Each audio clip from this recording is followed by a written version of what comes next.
Ted Ryman's on, among the first, Christopher Gillingham. This microphone doesn't taste like a rudder blade.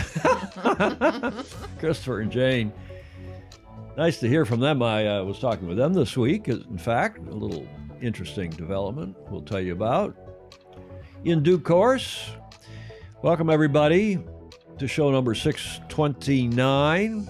Bob Walker's here early.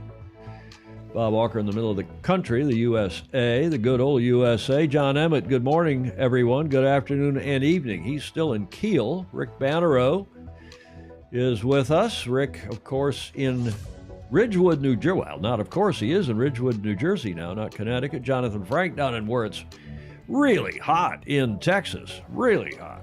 But, you know, it's summer, as they say. Sitting in the truck watching the rain. Red boat launch, Steve Atkins says. Connecticut. Peter Taylor in New York. Pedro foiling sailor down under in Sydney. Graham Sweeney in Yell, Scotland, as we get this one off the starting line. Welcome.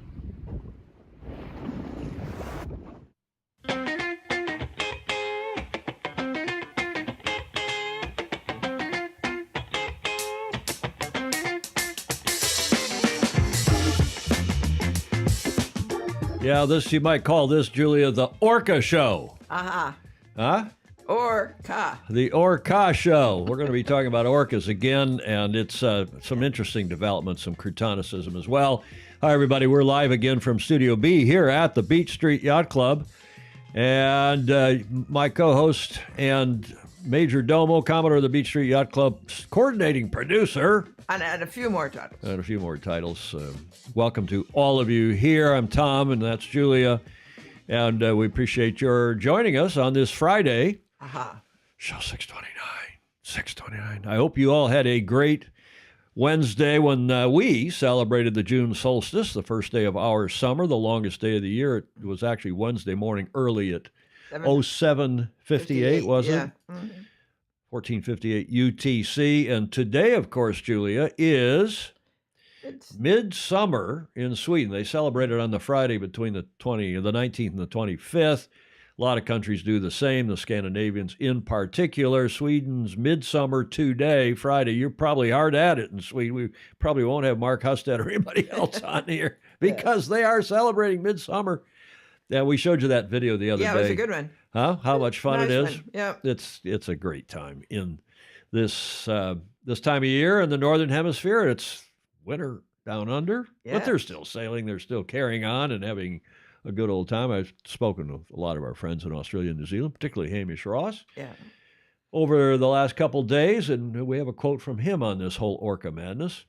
Who else? Alistair Murray, speaking of people down under. G'day from chilly Melbourne, Tom and Julia. Thank you, Alistair. Mm-hmm.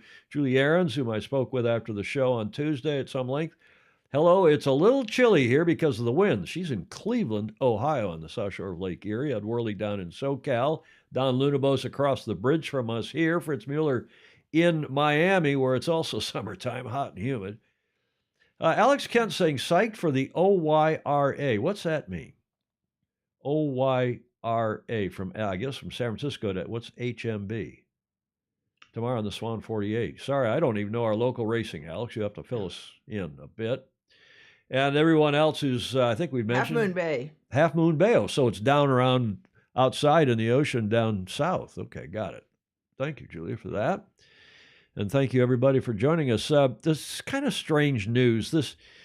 I didn't know whether to cover this or not, but it's on the tip of proverbial, on everybody's proverbial tip of their tongues. And that, of course, is this loss of this submersible over the past week. And it was actually already lost during our Tuesday show. It was lost on Sunday shortly after they launched it and started dropping it down toward the Titanic. Yesterday, it was confirmed when this U.S. Coast Guard Rear Admiral, we all watched his press, or at least we did here in this country. It seems like everybody was watching. John Mauger, who's in charge up there in, I think that's District 1 up in the Boston area. He gave this presser about the recovery efforts, or what had been a search and rescue, SNR, search and rescue, and had then gone to recovery because he announced that, sorry, but the the loss. The thing had a catastrophic implosion. Yes.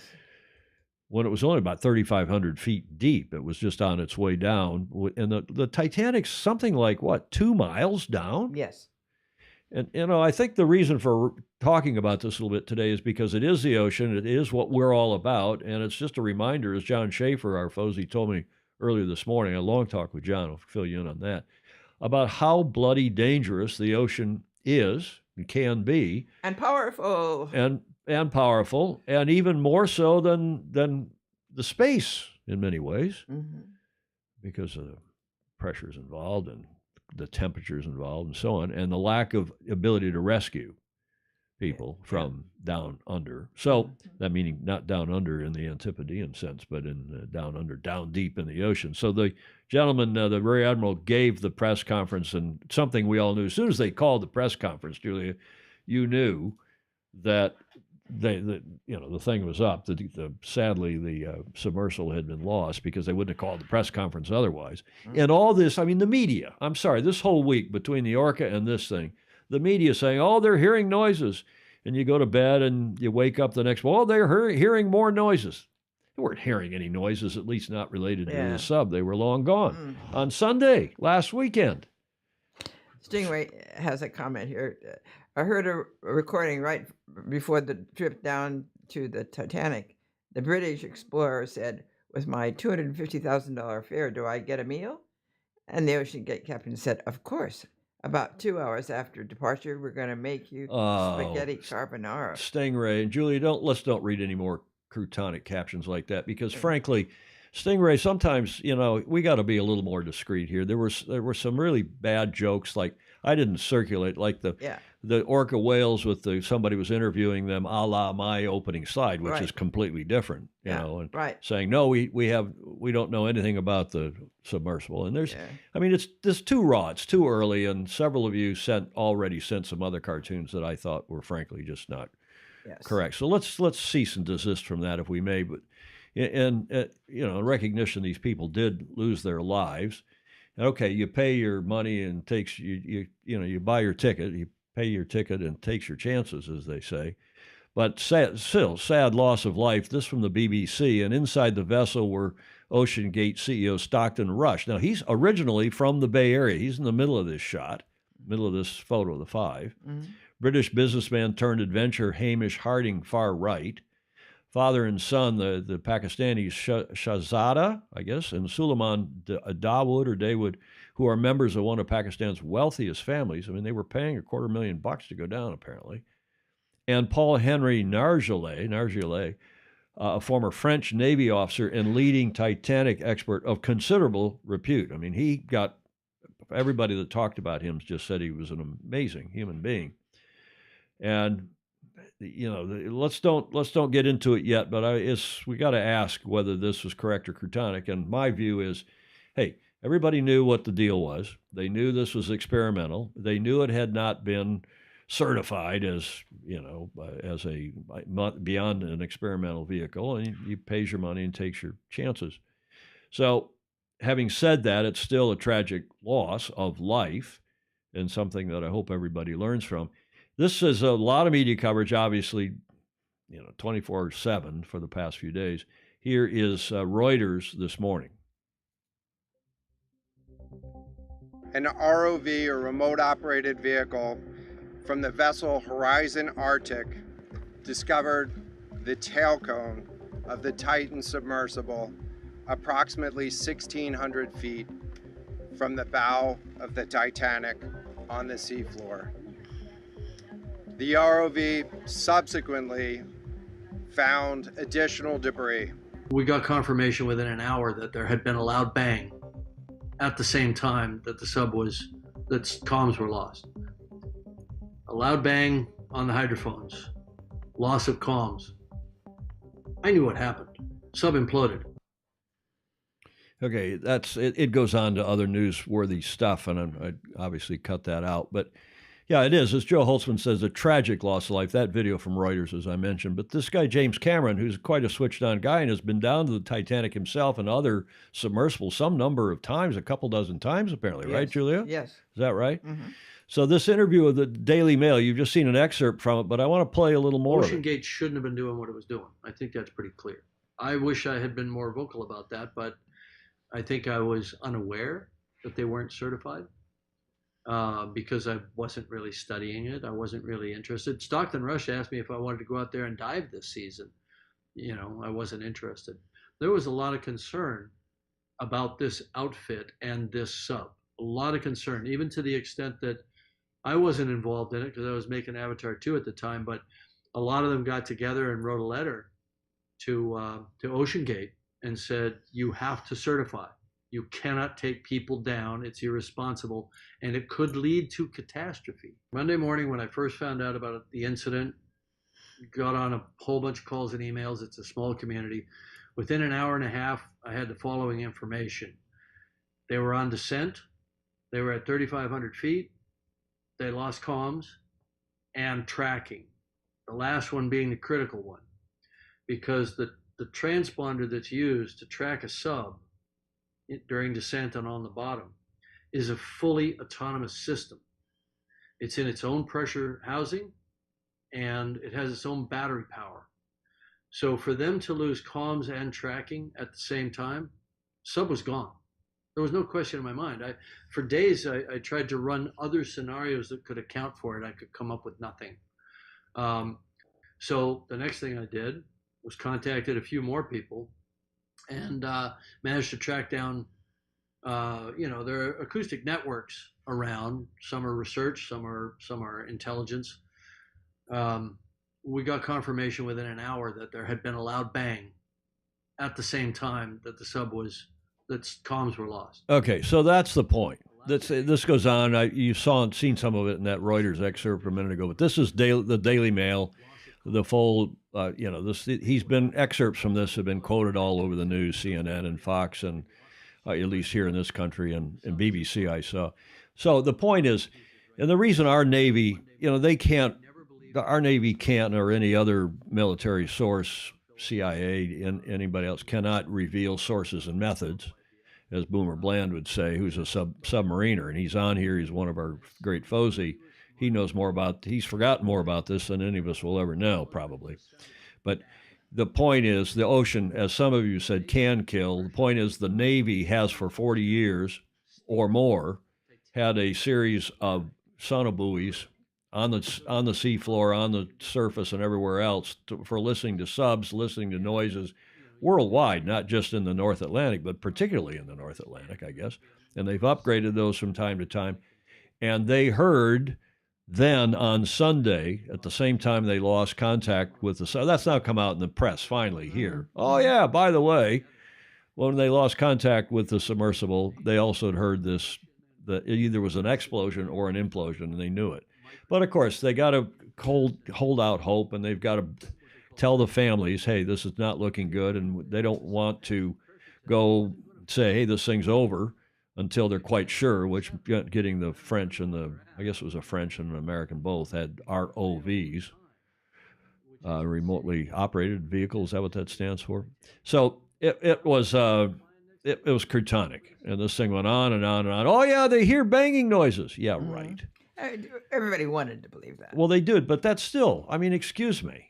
At some point, you got to come clean with what people know and say, hey, this does not look very good, as Mr. Cameron knew. And as I spoke with John Schaefer this morning, he said, yeah, we all knew on Monday, too. John, of course, very connected in with search and rescue. And they're no longer in the S&R phase. As I said, they are now in a recovery phase. And whether they have already recovered some of the bits and pieces remotely with those vehicles, or they will, or whatever, but they're never going to find any parts of any bodies, sadly. So it is a tragic loss. This gentleman, as I said, from San Francisco, I didn't know him, but Julie, we have a lot of friends who did know him. Absolutely. Particularly Bohemian Club members. He was, I guess, either a member of, or he was a lecturer at the Explorer Club, New York City, and maybe a few of the other similar esteemed clubs around the world. But he was a member of the Bohemian Club here in San Francisco and has spoken there. I don't remember hearing him myself, but and I'm not a member, but I do every now and then get invited. And I've spoken there myself a few times. So he was born into a wealthy San Francisco family. He was the youngest of 5 children born to a Richard Stockton Rush Jr. of Philly and Ellen Rush, nee Davies, Julia, Yes. of San Francisco. His maternal grandmother was Ralph K. Davies. His maternal grandmother was a philanthropist of considerable repute. Louise M. Davies Symphony Hall here in San Francisco was named after her. Through his father, he was a descendant of 2 signers of the Declaration of Independence, physician Benjamin Rush and Richard Stockton. And it turns out his wife was a great-great-granddaughter or something, right? His wife is a great-great-daughter of one of the... Levi Strauss. Well, no. She's a descendant of one of the people on the Titanic itself. Oh, that right. Yeah, yes. Yeah, yes, her indeed. name's Weil. Her family name was Weil. Yeah, they were, yes. Yeah, so connection, strangely, ironically, and of course James Cameron is saying, it's like the Titanic itself when the captain ignored the warnings that, hey, there's ice out there, you better not be going full speed ahead. Oh, my ship's invincible. Mm-hmm. And this guy, let's listen to this video about him. He says, I want to be remembered as an innovator. Listen to this. Innovator. I'm going to start that again so you can hear his words. I'd like to be remembered as an innovator. I think it was General MacArthur said, you're remembered for the rules you break. And, I've broken some rules to make this. I think I've broken them with logic and good engineering behind me. The carbon fiber and titanium, there's a rule you don't do that. Well, I did. It's picking the rules that you break that are the ones that will add value to others and add value to society. Well, maybe. Mm-hmm.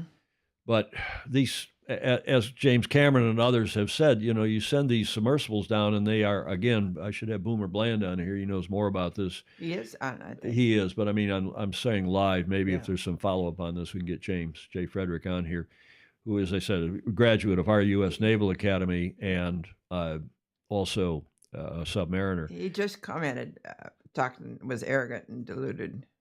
Well, obviously, yeah. Thank you, James Frederick Boomer, for that. Sadly, he picked the wrong rule to break, Clark Chapin is saying. But again, as James Cameron, who's, he's a film producer and Titanic and the Avatars and whatever else, but he knew, and a lot of other people knew that and talking to John Schaefer this morning, he said, these Volvo boats, which are carbon, after every leg, they take the boats and they X-ray them and they check them very, very carefully because you just don't know. With composite materials, you can have micro water stuff and you can have all sorts of problems, and especially when they're cycling, when they go up and then go back down. And this was its third, apparently, deep waters. Had a lot of different voyages, but this was its, I think, third trip down the Titanic. So now, should governments be regulating this? Well, he was careful to operate in international waters where there wasn't any regulation. But again, you pays your money and takes your chances is the way I look at this. And if some people were, okay, I'm not going to do this because I think it's too risky. And there were lots of reports of people saying, hey, this is pretty risky. Yeah. And I think it was pretty clear that this was not good, doing it in a, taking this chance. What other comments? Breaking the rules of physics will have consequences, Hamish Ross says. Jonathan Frank, the history had a good overview. History, yeah. Is that a channel? I don't know. Website had a good overview of the inherent problems of the sub. But I mean, the primary problem was that they were cutting corners and not testing and not, to start with, it was a Stingray, you would know, was this a carbon tube bought from Boeing? That's what I read somewhere. They did hear noises. I'll bet that the Navy didn't inform anybody so as not to reveal their abilities. That's sure true, Clark, but still. Hi, Warren Schasser down in Brisbane. Yeah, the Stingray, you're making jokes again. It's just not correct. Good news is I hear and read, and you all probably have too, that the implosion would have killed the people on board instantaneously. They would have been gone before they realized what had happened. So that's sadly the case. And, well, if there's anything good out of this, then not much. But the pressure vessel on a Boeing 787, Jonathan Frank, who, of course, is a captain, a 777 captain these days, The pressure vessel on the 787 is carbon fiber and is inspected on a regular basis. Well, for sure it is, but it's not withstanding anywhere near the kinds of pressures, internal or external, that this vessel would have. Yarvahe saying the IMO, the International Maritime Organization, could make it very hard for anyone to assist operators. Well, that's the other operators who are doing this and trying to do it legitimately, I suppose, are now saying, well, this is going to bring all sorts of scrutiny that they don't necessarily want or need. Yeah, he was, Stingray saying he was a flight test engineer early in life. Apparently he was one of the youngest jet-rated pilots. He wanted to be an astronaut and couldn't do that, so he decided to be an explorer of the deep ocean. Jody Shields, it's like going to the moon on a hot air balloon. Crazy. Yeah, I think that's a pretty good analogy, isn't it, Julia? Mm-hmm. John Emmett, the rules were there for a reason. Hopefully some good will come out of this tragedy. Yes, indeed, John. Thank you for that. And okay, enough of all that. This image, which I put up on my Facebook page, I think, look, I have Logitech gear in here that I still have problems with this Logitech. It's a great keyboard, one of the most popular keyboards going. I still have problems with it. This Logitech mouse is a mouse that pretty much everybody swears by. That's a serious productivity type person. It's not a great gaming mouse, but excuse me, he was cutting corners, obviously and sadly. And as I said, I had a long talk with Captain Jack, with John Schaefer, and he had a pretty good idea of what was going on, as did many, I'm sure, of you on Monday. And once the Navy said yesterday, or the Coast Guard said they were going to do this press conference, we all knew that sadly it was not going to end well. Remember, John said, that is Captain Jack Schaefer, remember, after every leg of the ocean race, they x-ray the boat for delamination. And you've seen what's happening. These boats just, okay. And just, again, a commentary on the media. This came through this morning from John Sangmeister. Hard to think of a better way to undermine institutional credibility than to spend days pretending that a submersible may be at the bottom of the ocean and that the entire world should hold its breath, while knowing for days the thing had imploded, which, again, our Navy would not want to reveal sources and methods, but they clearly knew, and I'm sure the company knew, and pretty much everybody else knew by Monday, if not Tuesday, that sadly, tragically, the submersible had imploded. So the Titanic takes a few more lives, hopefully no more after this, but this is the last known photo of the Titanic afloat before she went down, 3 days, I think, after this photo. So anything else on that? Pound wise, penny foolish. Yeah, James. Boomer Bland, thank you for that. Ted Ryman saying, yeah, he had 2 backup controllers. But, those are Bluetooth controllers. Bluetooth. Hamish Ross, we see the consequences in our sport when corners are cut. Yes, indeed. And the rules are there. I guess we read that. Okay, enough of this. But yeah, I just felt like because we operate in this environment all the time in our sport, right, Julia? Right.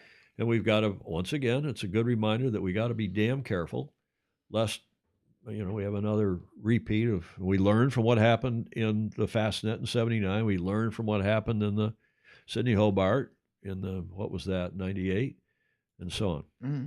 So may they rest in peace. Sad news, and let's all learn from it. But please, can the media please become a little more responsible in how they cover this? To say nothing how they're covering the Orca attacks against the ocean race. We'll get into that in a minute. Julia, on to happier news. Do you know what happened? What is celebrated, rather, today, 23rd of June? There's a hint above that blue Olympic box. medals. Not Olympic medals. 23rd of June. It's International Olympic Day. They actually celebrate a day in the calendar year, which I think makes good sense as International Olympic Day, and it's because that's when the Olympic Committee was founded, 23rd of June, 1894. Hence, Olympic Day is a celebration of sport, health, and being together, like we all are here. It's a nice community of great friends and family and sailors.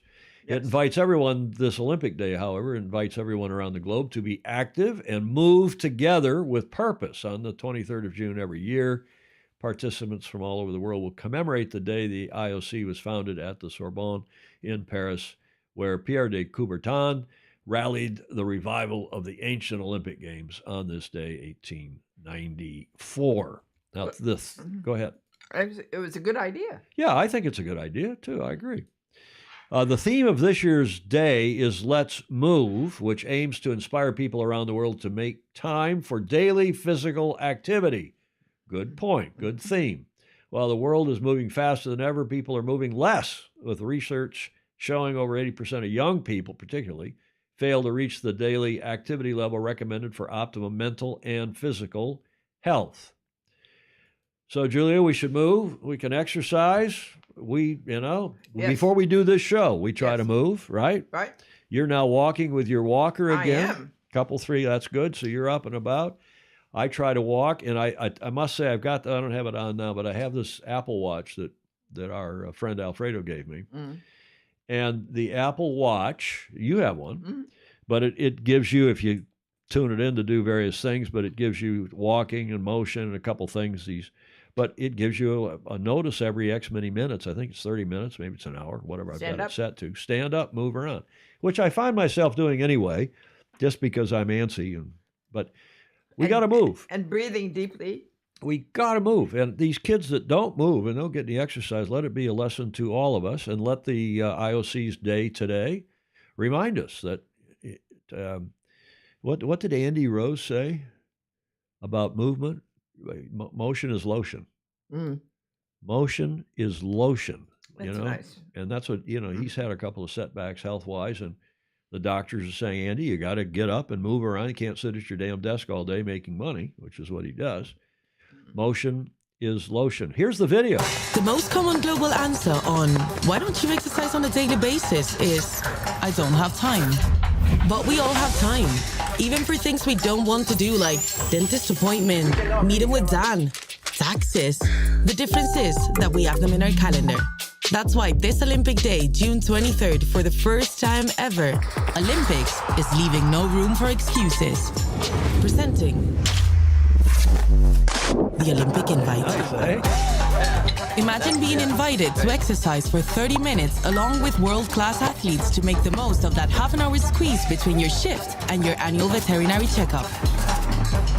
Join them in a simple workout designed by Olympians to move your body, whatever your fitness level, wherever you are. Get your invite and mark June 23rd. Because if it's in your calendar, you won't skip it. Let's move. Let's move. And motion is lotion. Do you remember we used to have a seventh inning stretch, which they do here in our country for baseball? Mm. That game is sped up a lot since they put in the pitch. You have to pitch Yes. The pitcher only has X many seconds. What is it? 15, I don't 18, know. 20 seconds? I don't know what it is. Somebody will know. But it's really sped the game up. There's more hitting because the pitchers can't quite psych the batters out and rest up between pitches as much. So there's more hitting. There's more offense. But in any event, we used to do a seventh inning stretch like they do at the ballparks. Right. And we should probably do that, start that up again. Let's move, the IOC says. Maybe we should start our seventh inning stretch up again and move. I've done my exercises this morning. Well, yeah, but you got to exercise all day. You can't just think of it as just one. You got to do some more exercise this afternoon. I will. Good. That's what John Emmett says. Make a plan and then execute it early and often. Yeah. Julia, we've enough of that. I just want to say thank you. We every now and then get a nice note. We got a great one this morning from a gentleman. I have no idea. I'd never met him, I don't believe. And he wrote, Tom and Julia wanted to thank you for the great podcast on Friday. I'm sitting here as a school bus trainer and safety person, but I am a sailing coach and a filmmaker. I really enjoy your show. It makes my life better, and I enjoy the way you guys bring us the news. You're both outstanding communicators. That's really nice. Mm-hmm. Just wanted to say thank you, John. I think that's a correction there. I think it's sailing coach. That's a school bus trainer that used to be a video editor in Kansas City. And I looked him up. He's also a Sea Scout sailor, as you saw in that photo. Our new Sailing Illustrated fan. John Maddox. If any of you know him, please. If any of you knows him, that is the correct English. If any of you, any one of you knows him, it's singular. Yeah. Oh, I'm surrounded by Julia and my mother, and I have to correct my. If any of you knows him or know him, either way, buy him a drink for us or a cup of coffee or something. Thanks, John. We really appreciate getting notes. That's like nice. That. It flustered me. In fact, I was so nice. Okay, here's my photo. I love this picture. You like that? I really do.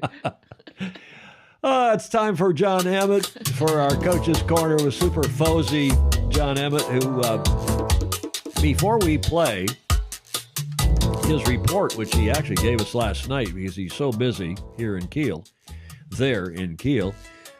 this is a recording from a couple days ago of the winner of the Ilka 7, the French gentleman.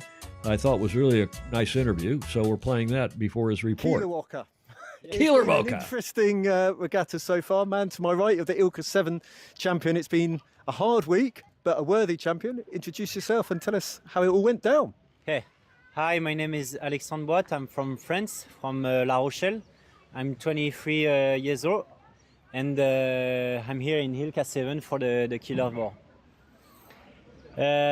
It was a game of two halves. The conditions for the medal race, pretty different from the rest of the week. Yeah. We did like 4 days of sailing, but with a very light wind and very difficult wind, like between 4 to 6, 7 knots maximum. And it was very hard and very tight, the fleet in this wind condition. And for the last day, it was completely different. Winds coming from the shore and very shifty and gusty, and like between 10 to 15 knots. So it was a completely different day than the week.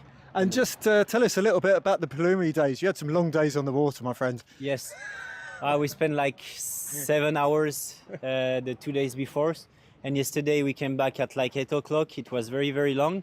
But the race committee absolutely want to do 3 races. So it was nice for me because I was in the top 5 at each races. So it was better for me and more comfortable for the medal race after. So consistency pays. The medal race, pretty windy, pretty shifty. I think the Italian boat started off in the lead. Talk us through.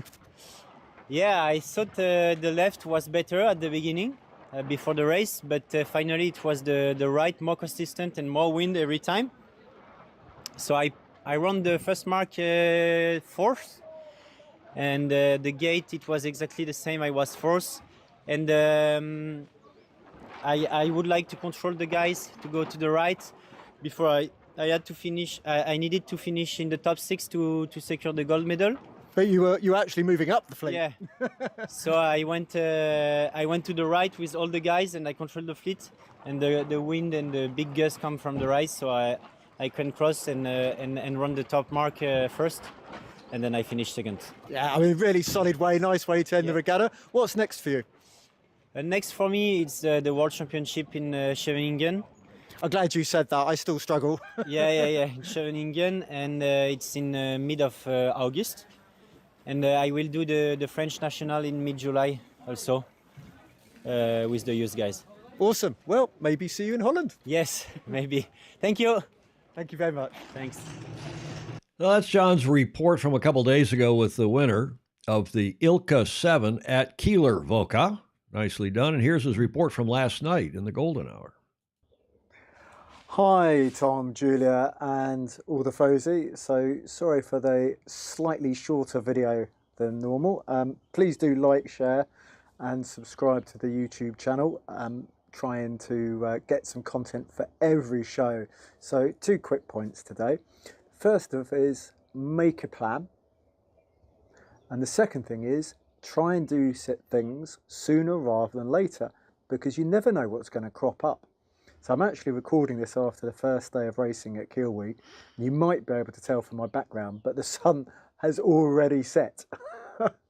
In fact, my concern is if I left the video until tomorrow after racing, I might still be on the water when the show starts.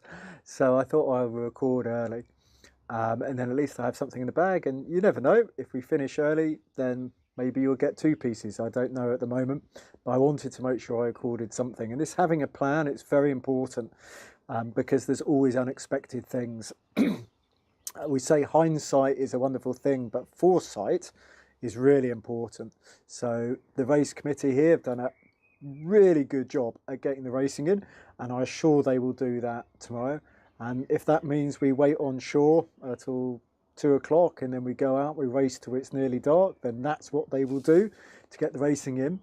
And I think that's the right thing to do, to get the racing in, because when you have big fleets, high level competitions, the more races you have, the more likely you have a worthy winner. And it's only a 4-day competition, so I think you don't have that opportunity to make up races. Get them in the bag while you can.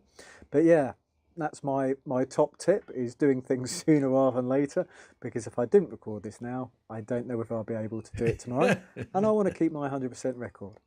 Anyway, hopefully join you on the show. If I don't, maybe I'm still on the water or just recovering. But have a wonderful show, and I'll do my best. He does have a 100% record too. He's fantastic. We so appreciate John, and not only make a plan and then execute it soon, ASAP.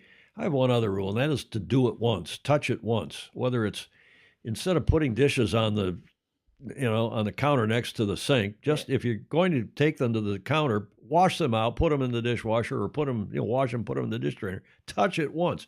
Piece of paper, touch it once. Like here, I'm preparing this show. I've learned to go back to the rules, which is don't make a plan, don't procrastinate, and do it, and then touch it once. So when one of you sends me a cartoon, rather than just downloading it and sticking it in a file someplace, put it into the bloody show right then and there with the credit for who it is. Touch it once. You're way ahead of the game. Yep. Way ahead of the game. Thanks, John. We appreciate that very much. John is in Kiel, the sailing city, where Kieler Volca is being run by the Kieler Yacht Club, the Norddeutsche Regatta Verein, which is my home club in Hamburg, where we remember for years, and the Verein Seglerhaus am Wannsee, which is another terrific club, Kiel Sailing City, where the 72 Olympics took place, and it's just a marvelous town for our beloved sport. John Emmett, get to the front of the fleet. His regular report, much appreciated. Again, as always, Julia, you're a witness. Yes. Please take this opportunity to like, follow, and share. People will appreciate it. They will indeed. Yes, we appreciate you. How's your new mic? Julia's got a new mic over there. It's fun. We gave her the shotgun mic, and it frees up her face, and hopefully the audio is good. We have been trying to improve the audio here of the show steadily, because we know this is, after all, it's a video podcast, and audio is more important even than video. People will tolerate some video problems, like somebody who's got a face for radio. I saw that the other day, a face for radio, and a voice. A voice for the newspaper. Yeah, right. for writing for her website. Thanks, everybody, for that. And John likes to say, please subscribe and share to your own Facebook and YouTube pages, as Julia reminded us. And now I have a really cool segment. Put it up here in the B block because I like this segment so much. A Fozzy Focus that came through. I like the jazz music for this. I got to do a few more of these. With a little bass in it. And a little bass. This in honor of our bass playing Fozzy down in Houston, Texas, Jonathan Frank. And also he's a crooner, a singer. We got to get him on live sometime. Fozzy Focus, the Friends of Sailing Illustrated. It's really about cool people. And you know what? This race is going on right now. They're halfway through it. It is an out and back, a 150 miler, give or take, and it's called the Shetland Race from Bergen in Norway, on the west coast of Norway, out to Lurik. That's pronounced Lurik. I checked with our Fozzy this morning to be sure. And then back. And right now they are out there at Shetland, at Lurik. And the challenging and spectacular Bergen Shetland race occurs annually at midsummer this time of year. Leg one, it's 194, not 150, almost 200 nautical miles across the North Sea, the chilly, bumpy North Sea from Bergen to Lurik. And then they party there for a couple of days and turn around. In fact, I think on this Sunday. is the Return Crossing, a popular and enduring event supported by a volunteer team at Lurk. The race organizers are pleased to include a rally this year for cruisers in the Shetland race, and apparently they've had pretty good uptake. By the way, I hear from our Fozy in that corner of the world, that neck of the woods, as you Texans or Michiganders might say, Lurk is Old Norse for Muddy Bay. Muddy Bay. So there are those of you who are like me, are geographically challenged. There is Bergen there on the west coast of Norway, and they race out to Graham Sweeney's home island, home club even. Yeah, that's where he lives. See how far north that is. It is. 2023, there were 40 I counted them on the they have a tracker for this race. 42 yachts from 3 nations, mostly Norwegian, but I think there's a German boat and a Swedish boat as well. Here's some video from last year's race on a X332 called X Factor. This is the typical conditions, I'm told. Cold, breezy, a double-hander. Cool stuff. On the North Sea. Looks chilly, Julia. It does. Huh? Yep. But it looks fun. I don't know how to say that in Norwegian. My mother would not be amused. I should be able to read Norwegian. En to tre fem fünf sex sept åttni tio. My grandfather taught me to count to 10. And that was probably pretty awful. So nice looking conditions last year, a bit breezy, but typical. This year, this is the start on Wednesday, the start in Bergen to race out to Shetland. And that's at 1 o'clock in the afternoon. It looked pretty light for the start this year of the 2023 Shetland race. First to finish was a boat called Ender Pearl. Looks like they're having fun. They call it the Blue Ribbon, the first to finish, Ender Pearl. And the Norwegian boat at the end of leg 1. And this is a video that our Fozy Graham shot from, I believe, yesterday. This could have been even today. Of just the big raft up, big parties. The little town is having a blast as these yachts all come in there. And they'll be there until Sunday when they turn around to go back to Norway starting at 0800 local on Sunday, this coming, the 25th. It is, yes, this Sunday. Today's the 23rd. Now, Julia, I've given it away. We know who that report was from, but I just want to thank him again. This is one of his latest photos because our Fozy is an esteemed photographer, yachting and otherwise. These are fishing buoys, obviously, but I checked with him to be sure. Black and white, beautiful photo.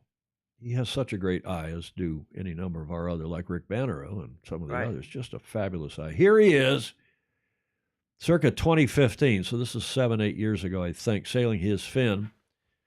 Disere, right? The old Latin from some of those Catholic Latin ceremonies, right?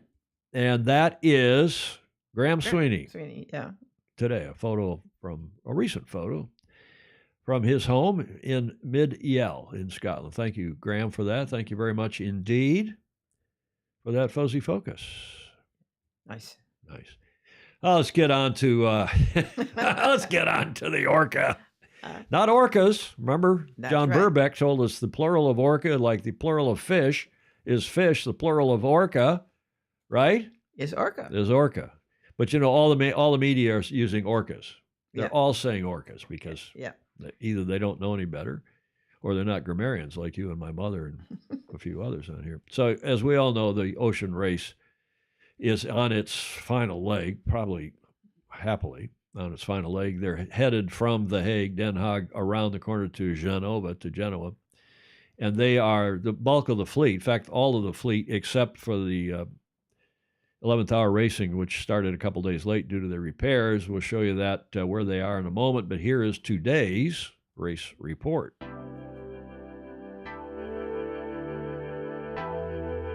Yesterday evening, the boats sailed by the iconic landmass of Gibraltar to enter the Med and the final stages of the race, both fleets.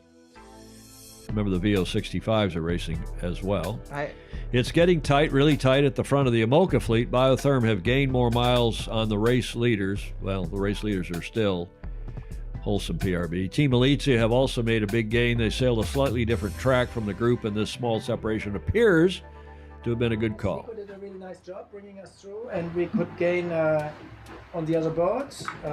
We see here Biotherm Solo Sailor. They seem to be in front, Holtz seem behind, and then they are 5 miles only ahead of us, both of them. So that's, we said with Nico, when we leave Gibraltar not more than 50 miles behind the guys, we can still play the race. Now 5 miles behind is quite good. Very happy. This morning, Team Wholesome PRB have dropped to third place. Well, they maybe briefly. Frustration for the sailors as they watch their lead shrink overnight, but they're back in the lead now. Wholesome doing skipper. small routings to know what about the short time range, about strategy, and we're also checking the long time range to see the situation down to Genova. And day after day, we are routing to Genova, and it keeps saying 6 days, day after day. So the course is getting longer and longer, but so far we enjoy it. See how close they are. That's the VO65 Jajo. We're going to talk about them because of their attack. yeah. The Orca attack. When Whisper continues to lead their launch, they currently lead the VO65 fleet by more than 100 nautical miles. And after a dramatic encounter with Orcas, plural, Team Jajo dropped from second to fourth. No reports of any injuries or damage. We're going to show you that video in full in a moment. The fleet is sailing in a tight bunch, and word quickly spread between the boats to be cautious of the risks from an encounter with these large marine mammals. Viva Mexico, this is Marbury. We are under attack from Orcas. We're under attack from Orcas, that's what that radio call said. Croutonic. Tight racing and a compact fleet, these teams cannot afford to relax for a moment. Okay, so that's the race report from today. And now we get into the question of if this is... I didn't know how else to present this except as a corrector, Croutonic, and I've heard from so many of you since the video came out yesterday, including Hamish Ross, who I talked extensively, several others of you, Clark, people in Europe, even Mr. Dr. Andrew McIrvin. Oh, He's had a few choice words for all this. So here's the video. Have a look. I should do a bit of a setup. This is Jajo, the VO65, who are sailing along. And Clark and I looked at the tracker, and it looked like Jajo were going, is that how you pronounce it? Jajo, I think it is. Like they were pooping along pretty well, 12, 13, 14, maybe 15 knots. And then they saw the Orca. Mm-hmm. And when they saw the Orca, as you'll see in the video, the skipper says, take down the A4, take down the jib. And they slowed the boat to a stop.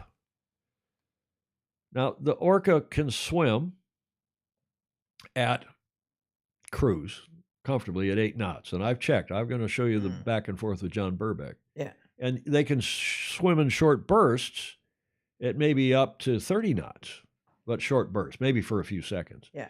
So why would you stop if you're already going 12, 14, 15 knots? Of Orca. Why would you stop? Because you're not going to run into one. Orca was going away. It would leave because it wasn't as interesting. No, if you stop, they're going to attack. You're going to start, well, it's an attack. They're going to come scratch their nose on your rudder is what it looks like. Yeah. Okay, let's go look at the video here, and you tell us if stopping was correct or Croutonic, let alone the description of the attack. Get ready, 8-4 down.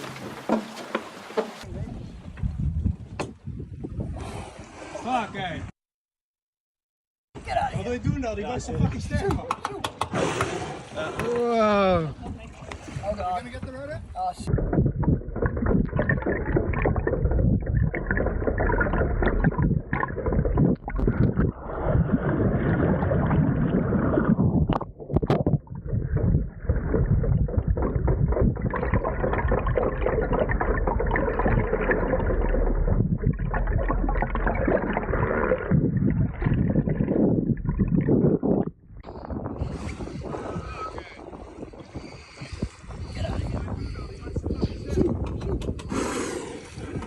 Oh my God, fuck. They're gonna get the rudder?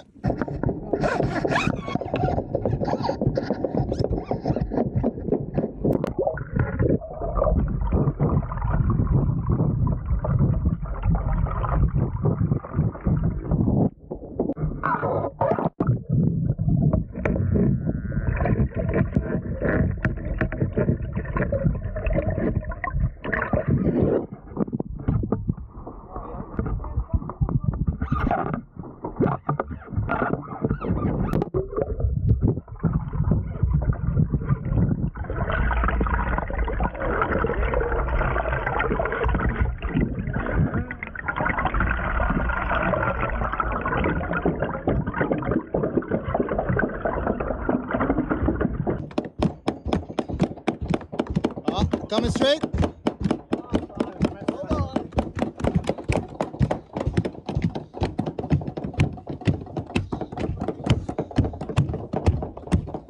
Okay, on the bow now. Oh, right here. Okay, coming for the rudder.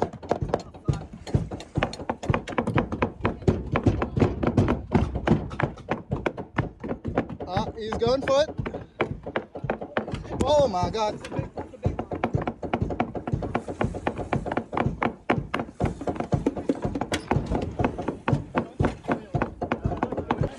Yeah, we see them, Jar. Okay,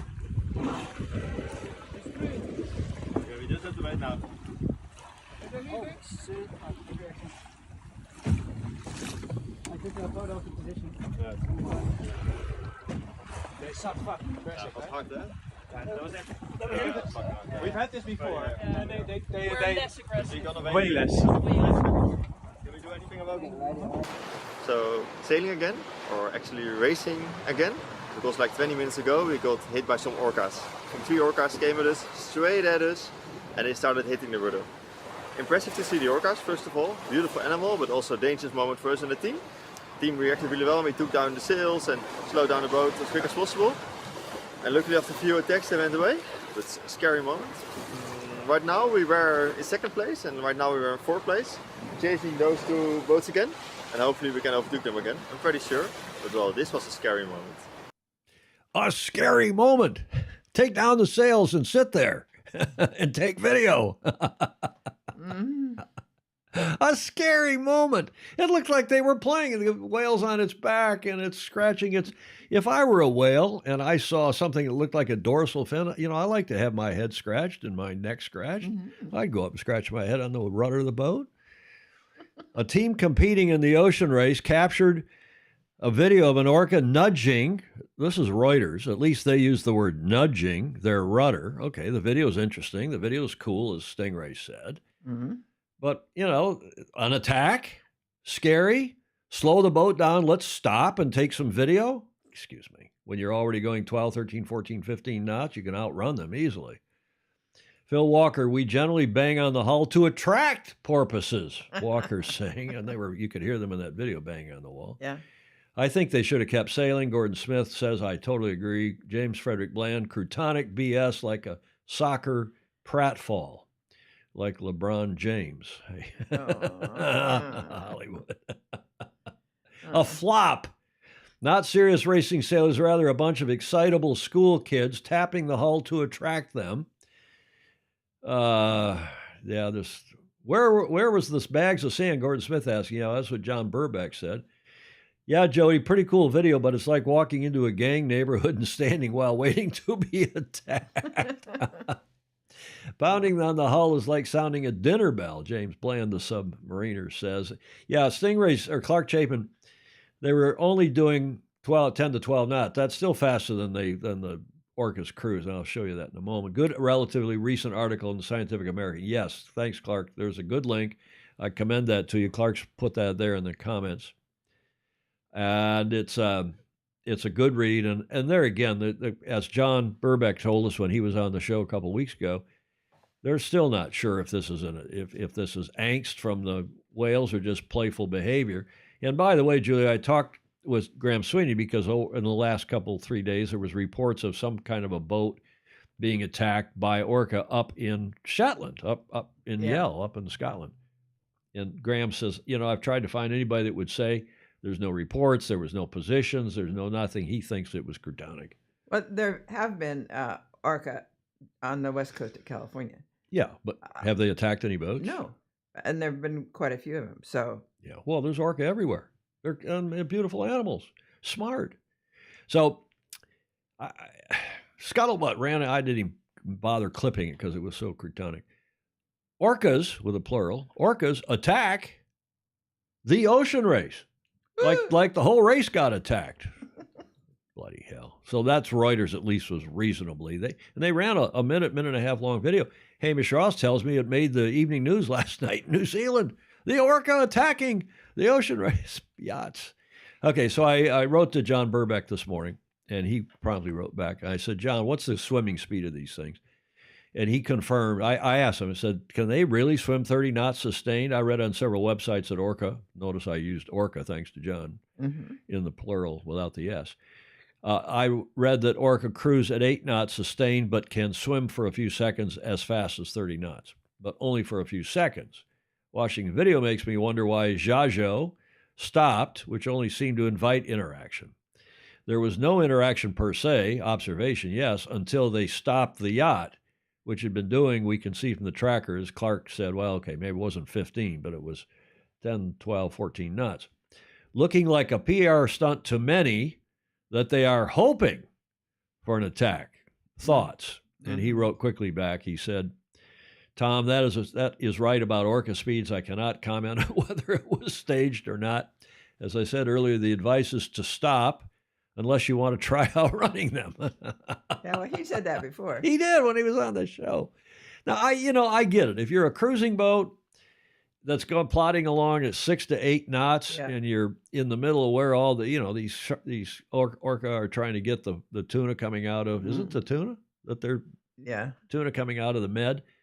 I get it. But if you're sailing along at 12, 14, 15 knots, come on. Orca aren't going to mess with you. But the orca are smart, obviously, because they know the boat doesn't have a propeller. It's not making a lot of noise. So they think maybe we can go scratch my back on that or go play around with these nice people in their sailboats. So thank you, John Burbeck, who, of course, is the Cruising Association, the coordinator for the Cruising Association's Orca project group, and I sent him the video and kept him posted. So I said that we'd heard from Hamish overnight. He said, this is Dr. Hamish Ross, Dr. Ross, down in New Zealand. He said, you can use this quote, so I will. He said, so the ocean race has descended from a flat-out race around the globe for serious sailors to a pathetic world cruise with David Attenborough moments. just so pathetic and soft. Putting him to sleep. Julia? Yeah. You're a witness. What's your comment? I think it's fun to look at, and it isn't the old around the world. Correct or Croutonic? Was it? It was. Was it a PR stunt? It doesn't matter. It was fun to look at, and it's an event to look at. But okay, you are so polite. So well, I mean, I talked to Peter Rush this morning, who's I emailed back and forth with Peter, our long time friend from the America's Cup and PR, and Rushy, as he's well known. He's the head of the PR for the ocean race. And I said, did you guys tell them to stop and get some ink here? And he said, no, you have to talk to the team. We had nothing to do with that. And Peter, who's a very responsible, bright guy, and he's very good. Yeah. And he said, no, you notice on our thing, we've used the word, and not, what's the word that they used, the ocean race? Incident or engagement. And not engagement, but close. That's the close word. It was just, it was an engagement, or it was an incident. Yeah. It was not an attack. Blowhole Croutonic, Jonathan Frank says, where's Magnus when you need him? Well, James, Magnus is off doing one of the teams for this race. They are beautiful creatures. Maybe orcas are just foil maintenance enthusiasts. By the way, there's so many comments coming in, I can't keep up with them today. And you have to go back, as Julia likes to say, and read them. You'll love them. Exactly. It all looks like people just typing the orca encounters to get social media exposure. Croutonic, Ed Worley says. Not if it works. Well, it is Croutonic nonetheless. I think they were looking for restitution to compensate for their lack of performance, Jonathan Frank. There were so many comments like Jonathan Frank's comment just now. Yeah. Julie Aaron, so dumb. They're baiting the Orca. Why? It's a race, for crying out loud. Whiskey, Tango, Foxtrot. Well said, Julie. I think most of you agree on here. It was Croutonic. You probably agree with Hamish. I give him the final word here. But that's in this segment. So shall we move on, Julia? Seeking redress, Alistair Murray says. Yeah, Alistair, that question was asked too. And I checked with Clark Chapin. And I asked Clark, I said, can they seek redress for a biologic? And he said, no, that's not within the redressable rules, the redressable situations. So thanks for that, Clark Chapin. Let's head now forward to what's really going on in the racing. This is from a couple, 3 hours ago now, but several of you asked, what is the deal on the tracker, why they are dimming 11th hour racing? So I also asked Peter Rush that this morning, and Rushy, so there you can see, there's the fleet, the bulk of the fleet here through the Straits of Gibraltar and into the Med, and there is, way up here, is 11th hour racing, and they're dimmed out. You can barely see them. Mm-hmm. And when you go on and click on them, it says 0.0. There's no data with them. And I said, Peter, are you trying to suppress the kind of the following of the boat? He said, no, it has nothing to do with that. That when the programming was done for the tracker, it was done so that a boat that had retired or suspended would be dimmed. So if they're in port, they're not seen as part of the race. And that makes perfect sense. Yeah. Because as you will have seen, when a boat is in port and after the race has started, or they're in port after the race is finished, they're dimmed. So it was just a coding thing. He said, we're trying to fix that. We're trying to get that changed before the end of the race, but, it's kind of late in the game. So those of you who contacted me and thought there was something nefarious or something afoot, it's not the case. It's just a programming thing, which I think Peter explained perfectly well. It makes perfect sense. Now, what about the redress? Well, finally, it was announced that the redress hearing would be held.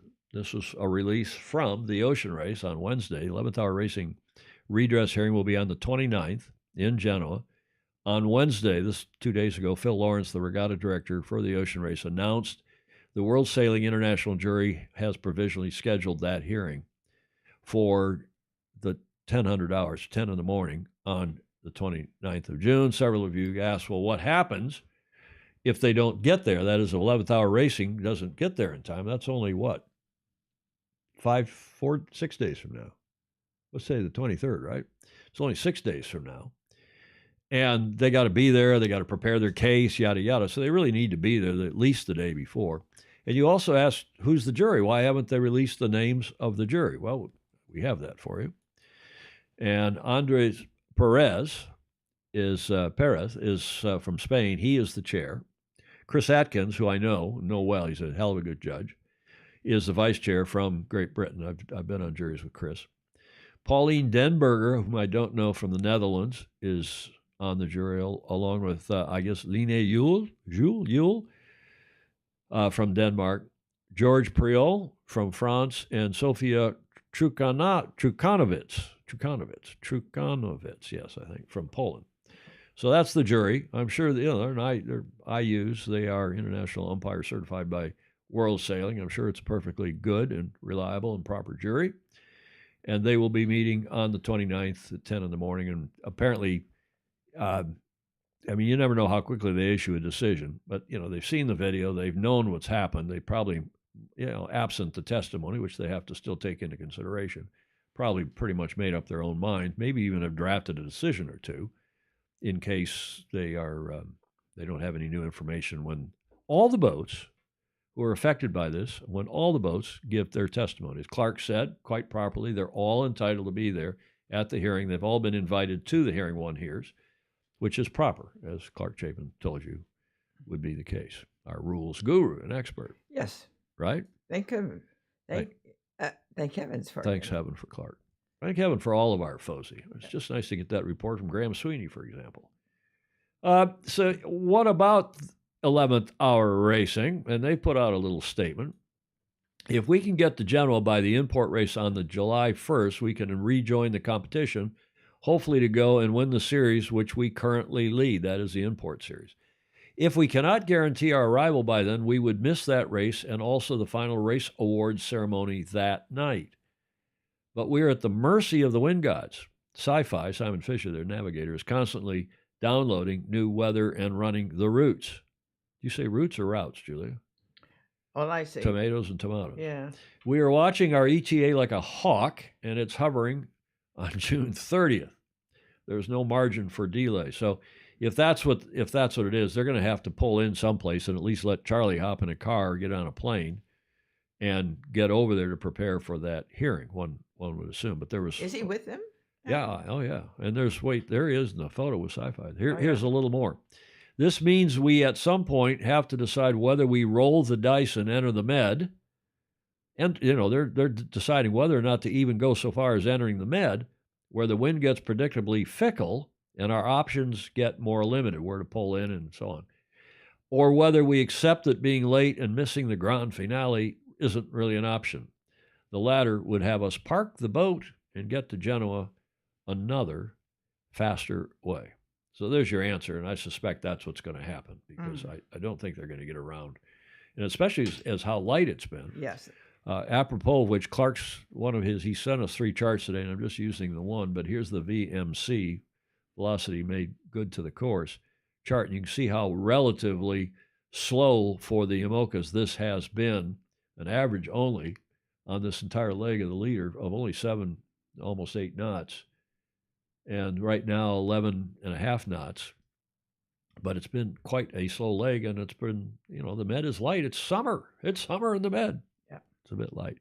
The IMOCA standings, as you know, we've told you this before, but we run it again. This is for the overall 11th Hour Racing leading 33-31. If Wholesome PRB wins this, presumably they will, they get another 5 points. They'll have 36 points. 11th Hour Racing is not going to get any points for this leg. Presumably, they will get redress. I wouldn't bet my life on it, but I'd probably bet the ranch on it. I mean, they're going to get some redress, and I think they'll get a minimum of 3 points, maybe 4, maybe 4.5, as Clark has done the figures, and that's what he thinks. It'll be 4.1 or 4.5.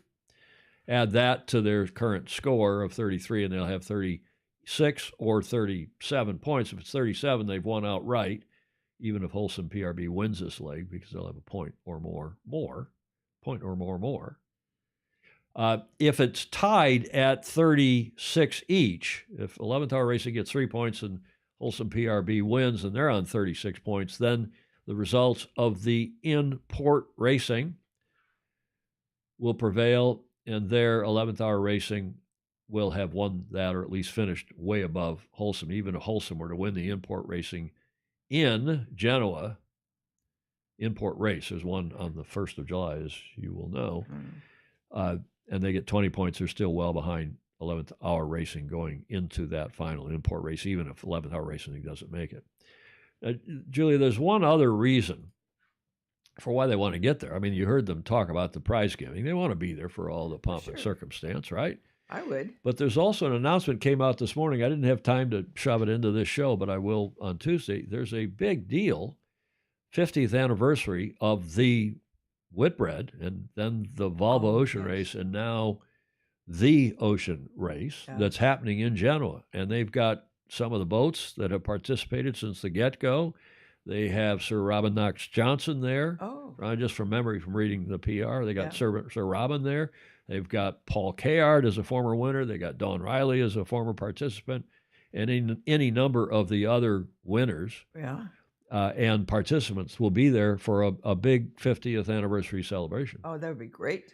So you'd want to be there for that. I understand that. And hopefully they will. And I think they will one way or the other. I'm sure. I'm sure they will, because they want these guys. But they want to sail. I mean, you can imagine they want to sail in there to great, lots of boats and lots of excitement and enthusiasm. So, what saith all the rest of you? Bunch of comments today, everybody's. Still back on the Orcas. Saudi Orcas wear waterproof burqas. Oh, we have clever people. On an earlier video, Charlie commented about how they are using the motor. So yes, Clark Chapin is saying, yeah, okay. Yes, they can motor sail. Of course they can motor sail, Jonathan Frank. They are just trying to get to Genoa in any way possible. But, they don't motor very quickly. Can they, I wonder if anybody on here knows, can they do 10 knots motoring? I don't think they can. That motor is for getting out to the starting line from the dock and back in after you've finished. Why does Charlie have to be at the hearing? The facts are clear.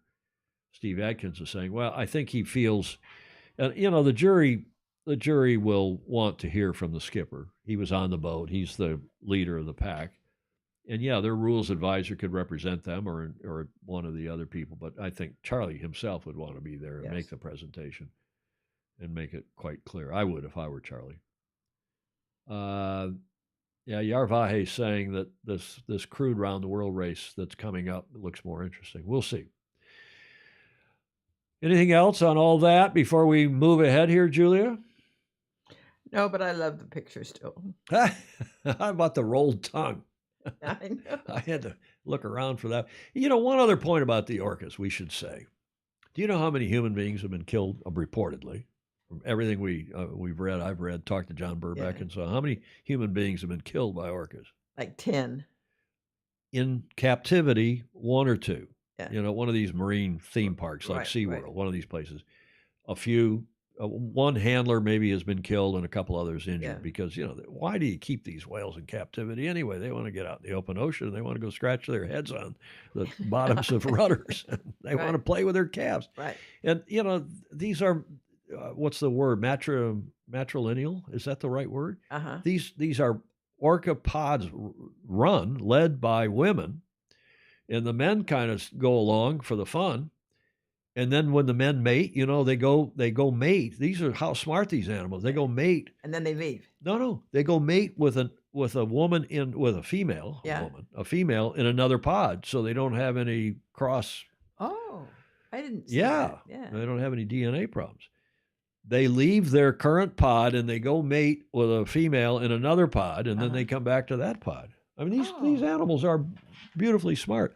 I have some audio that I was going to run in the show, and I just didn't have time, and I just also, with all this other stuff, I got some way. There's a lot of orca sounds that you can get, and they make the sounds that we've all heard, and they make the clicks, and they've got some other. They got 3 kinds of sounds, and I was going to do the interview apropos this slide. I was going to do an interview. And pretend I was Jody Joseph. I've done that before. Jody Shields. Jody Joseph was one of my college girlfriends. I was going to do an interview and run the whale noise and say, hey, what do you think of Jody Shields? And then, I'd do it. We'll run the thing. What do you think of these Imoca guys or these VO65 guys, Jajo, that stopped? And I'd run the whale and then I'd have you translate for what they were saying. Okay. That'd be fun. Yeah, maybe we should do a 5-minute something or other. I think we've done it. First and second cousin degrees of separation, Rick Bannerow saying. Jody Shields, my wife must be an orca. Where did I lost the comment? 1 or 2 second cousin degrees of separation. No, the one above that. Oh, she runs my life. Okay. Okay, the comments will roll in after all that. Does she nibble your rudder?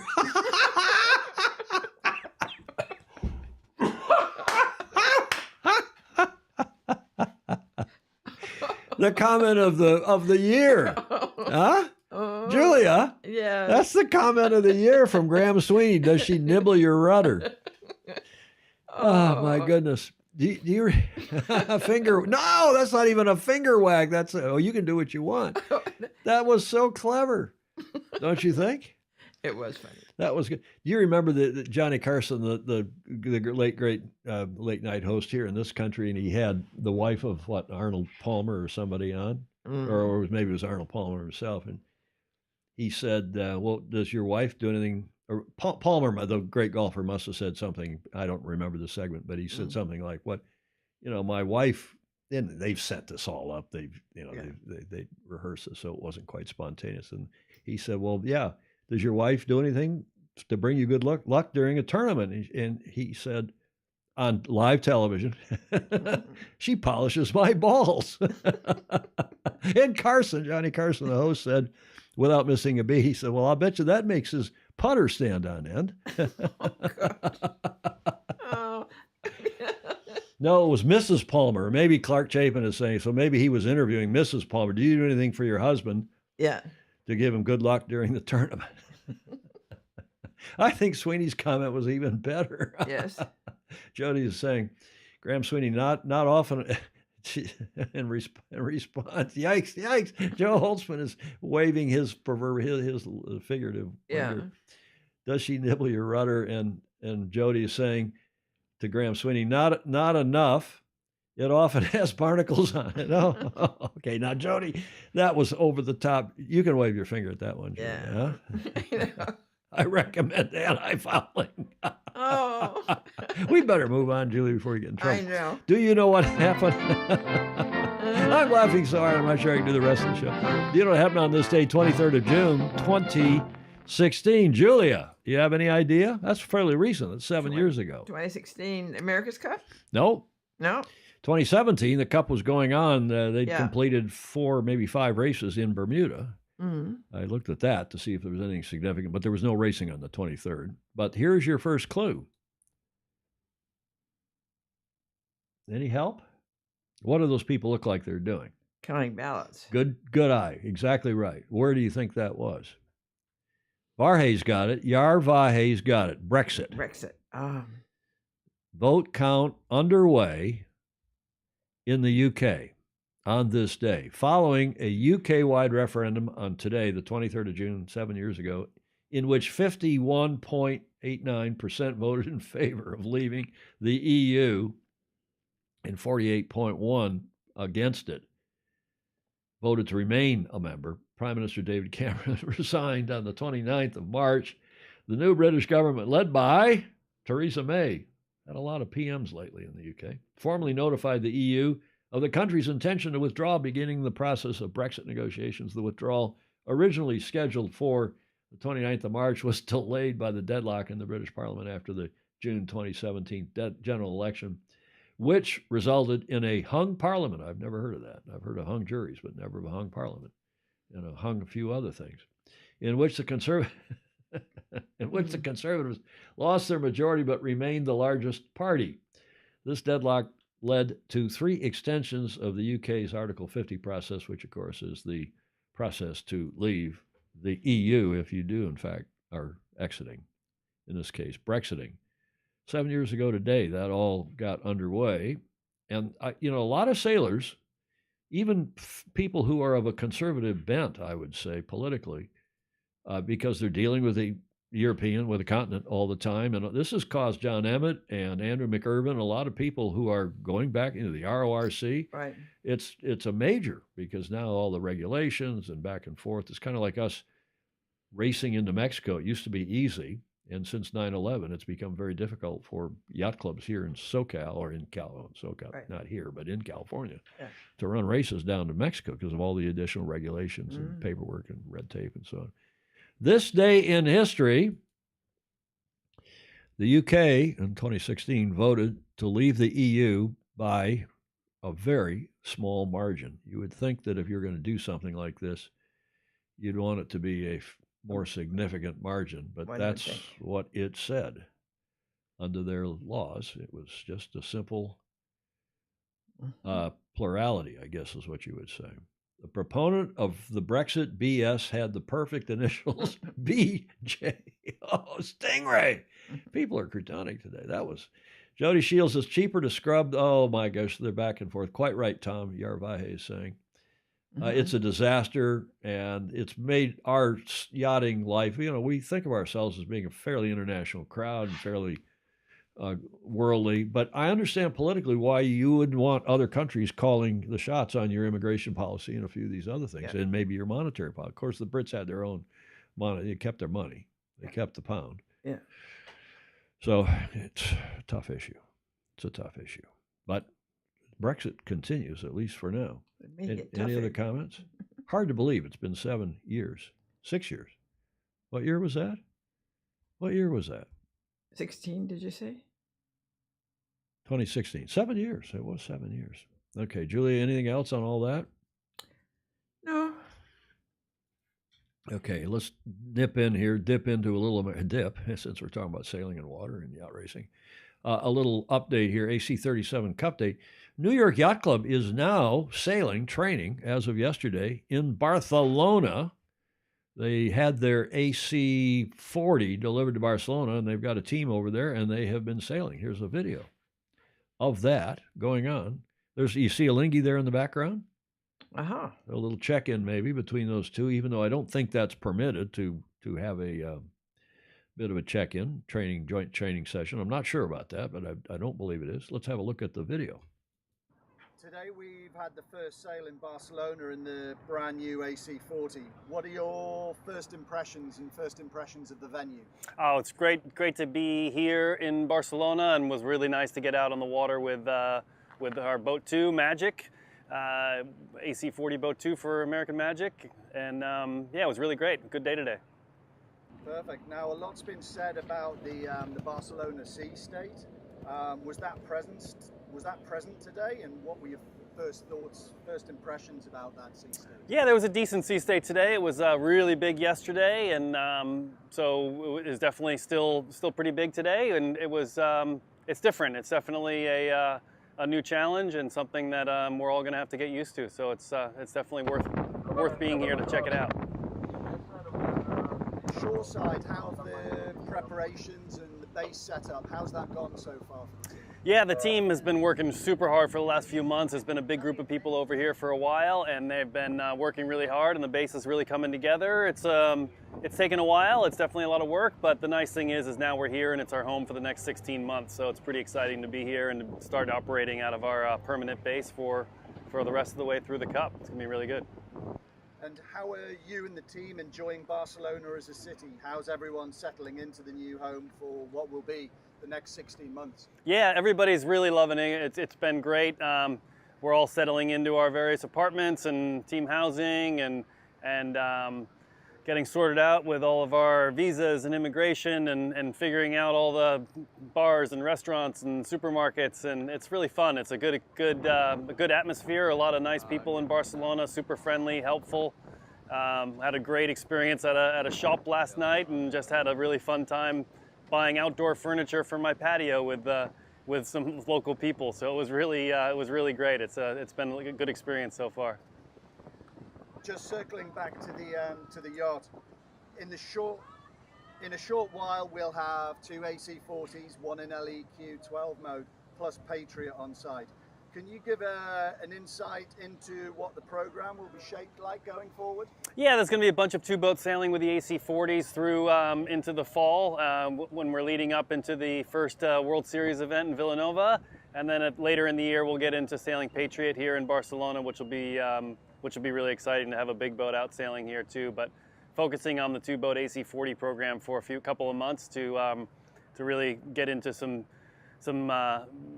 racing practice and really, it's quite honestly, it's the fun part of this program where we get to do a bunch of race practice with two boats against each other. It's going to be exciting. We're looking forward to it.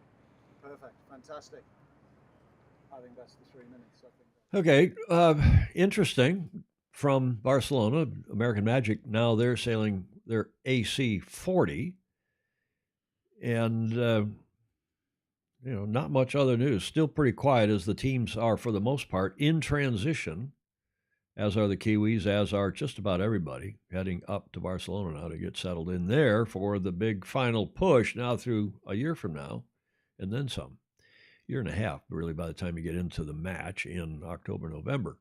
That brings us to the last leg. We're an hour and 24 minutes in. If you're just joining us, we do this every Tuesday and Friday at 1300 Pacific, 2000 UTC on both our Sailing Illustrated television channel, which is the YouTube channel, and also on Facebook on Sailing Illustrated blog is the name of the SI Facebook page. Thank you for joining us. And we have a Bravo Zulu here in the last leg, on the last leg. And thanks to another couple, Fozy, who've pinged me about this, including J. Frederick Bland, and that is that this week, starting this weekend actually, and next week, is the the OK Dinghy World Championship. It's already underway. They've got measurement and registration and so on this weekend. Racing starts on Monday at the Lyme Regis Sailing Club in Dorset in the UK. And here, for those of you, as we often say, who are geographically challenged, Lyme Regis is there, Dorset, sort of between Plymouth and Southampton or Isle of Wight. And I've not been, but I understand it's a hell of a good club, the Lyme Regis Sailing Club. In the coming week, many of the world's best dinghy sailors will be, in fact, dinghy sailors in general, will be taking part in the Ovington Boats. They're sponsoring this, and ProSet Residence OK Dinghy World Championships in Lyme Regis, Dorset, in Britain. And Yarvahe is saying it's cool. It looks like a great spot. I like the pictures that we've seen there, thanks to Robert Deves, who does the PR for this class as well. It will be the biggest OK Dinghy World Championship ever in the UK and one of the biggest of all time. Get this. Currently, there are 144 entries from 13 countries, highlighting the current growth and enthusiasm for sailing this fantastic single-handed, which I have done, not extensively, but I agree. Great class, great boat. The previous record was set in 2012 in Vallensbæk in Denmark, where they had only one more boat, 145 entries. So that is a nice turnout, obviously, needless to say. Here's the defending world champion from the UK, Charlie Cumbly is his name. And Cumbly commented, I can't wait for the 2023 Worlds to kick off. This will be one of the truly great championships to be part of, with 150 boats, maybe, from around the world, including all the fastest of the fast OK sailors. So many sailors from other classes have seen the surge in the OK and wanted to get on board. It is going to be the 5th OK Worlds I have done. It will undoubtedly be the toughest, but I know Lyme Regis will put on a great show. I just saw a note here someplace that they practiced the D-Day invasion in Lyme Bay. Graham Sweeney said, yeah, they rehearsed the D-Day landings in Lyme Bay. Okay, cool stuff. Lyme Regis, Gordon Smith is saying, is where they filmed the French lieutenant's daughter. French lieutenant's daughter. We have the Tempest Worlds coming to Portsmouth in August, Yarvahe is saying. But there's more here. I just love this photo. And I don't know the gentleman, but he's the former European champ, Lars Johan Bratkorb from Norway. And you got to admire that fantastic photo. Another Robert Deves photo. Here is Nick Craig, the 5-time OK Dinghy world champ, who kind of wrapped it all up for us. He says, 5-time world champ. This is, as I said, Nick Craig from Britain, had this to say, quote, for me, sailing is at its best with big quality fleets and vibrant, friendly socials. This is why I'm into my 4th decade of OK sailing. The Mighty OK is such a good boat with a well-run class, with a fun group of people. It is great to see so many sailors visiting Lyme Regis for the Worlds and the British fleet growing at a phenomenal rate. These Worlds could be the best yet. Nice. Bravo, Zulu. Nice. Yes. In any class that has great racing and that many boats turning out and epic socials. Yes. That's what the sport... And you really do want both of them. You do want both, right? Okay. Nice stuff. There's one more photo here, Julie, I want to show. And that is, the weather has turned nice, I read.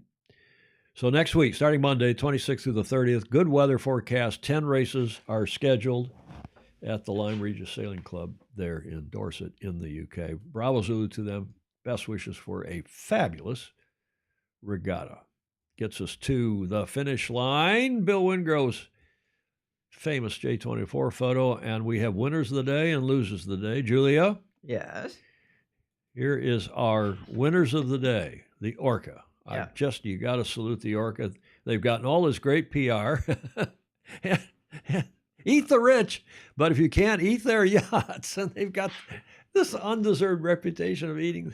The left are saying, eat the rich, go after them, but if you can't eat their yachts, I mean, the winners of the Orcas, they're getting PR left, right, and center. Beautiful, famously smart animals, mammals, And all they're trying to do, it looks like, and I think John Burbeck said as much on the show, it's not that they're probably attacking the yachts or that there was one of those female orcas that got hurt somehow and they're training others to. I mean, this sounds like something of a, what was that? Robert Benchley, was that guy's name who wrote Jaws? I mean, they're just out there playing. Look at the video we just saw. The winners of the day, the orca themselves. The losers of the day are all these people trying to generate PR, including, interestingly, the leftist magazine here in the Atlantic, which is run by Steve Jobs, it's owned and run by Steve Jobs' widow, the founder of Apple. And what's her name? Mrs. Jobs? Yes. Croutons of the day. Killer whales are not our friends. Stop rooting for the orcas ramming boats. And this is kind of criticism of people on the left who are cheering for the orca. But see, she even used orcas, right? Mhm. It wasn't her article. Lorraine, is that her name? Lorraine yes. Jobs? Yeah. It came to me. Stop rooting for the orcas. Orcas, plural.